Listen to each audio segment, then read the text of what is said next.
임신 중에 하지정맥류가 생겼다가 임신이 끝나고 났더니 하지정맥류가 없어졌다.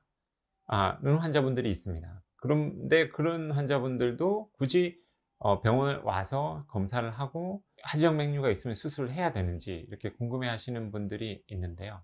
임신 중에는 정확하게 말씀드리면 임신 중에는 하지정맥류가 생길 수도 있고 하지정맥류에 비슷한 증상만 생기는 경우도 있습니다.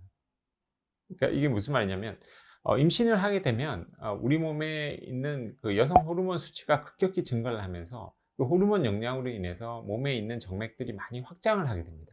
확장을 하게 되는데 단순히 확장을 해서 그 정맥들이 밖에 많이 보이고 그 확장된 정맥 때문에 하지정맥류 비슷한 불편한 증상인 종아리가 무겁고 저리고 자다가 쥐가 나고 이런 증상들이 생길 수가 있습니다. 그렇지만 하지정맥류로 완전히 가지 않았다면 이것은 임신 후에 우리 몸의 그 정상적인 호르몬 레벨로 호르몬 수치들이 다 돌아오게 되면 이 불편한 정맥류 증상들은 다시 다 없어지게 됩니다. 그러면 그거는 하지정맥류가 아니라 임신 중에 하지정맥류 비슷한 불편한 증상이 생겼던 것이고 하지정맥류가 생겼던 건 아닌 거죠. 그런데 이제 임신 중에는 이런 호르몬의 영향 때문에 정맥이 늘어나다가 하지정맥류로 넘어갈 수가 있습니다. 그렇게 되면 임신이 끝나고 나도 그 불편한 증상이 호전이 되질 않고 계속 진행을 하게 되죠.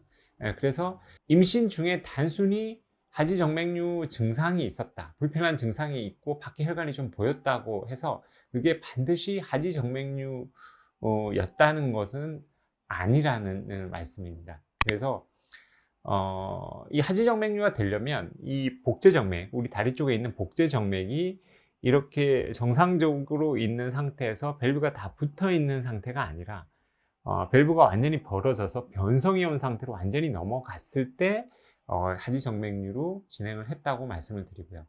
이렇게 됐을 때는 임신이 끝나고 나도 그 정맥류가 계속 진행을 하기 때문에 치료를 받으시는 게 좋습니다. 그런데 임신 중에 이렇게 정맥의 상태가, 밸브 상태가 다 정상인 상태에서 단순히 정맥만 확장됐다고 해서 그리고 그 정맥류 비슷한 증상이 생겼다고 해서 이게 다 하지정맥류가 생겼던 건 아니기 때문에 임신 중에 불편한 증상이 임신이 끝나고 나서 괜찮아지면 크게 걱정을 안 하셔도 되고요.